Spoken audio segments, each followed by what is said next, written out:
क्रोधाद्भवति सम्मोहः सम्मोहात् स्मृतिविभ्रमः स्मृतिभ्रंशात् बुद्धिनाशो बुद्धिनाशात् प्रणश्यति बुद्धिनाशात् प्रणश्यति। విషయవాంఛలను గూర్చి సదా మననము చేయువానికి వాని యందు అనురాగమధికమై అది కామముగా మారి చివరకు క్రోధమగును. క్రోధము వలన అవివేకము కలుగును. దీని వలన జ్ఞాపక శక్తి నశించి దాని ఫలితముగా మనుజుడు బుద్ధిని కోల్పోయి చివరకు అధోగతి చెందును.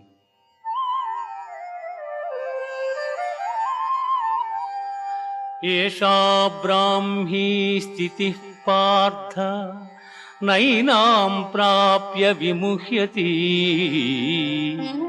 స్థిత్వా స్యామంతకాలే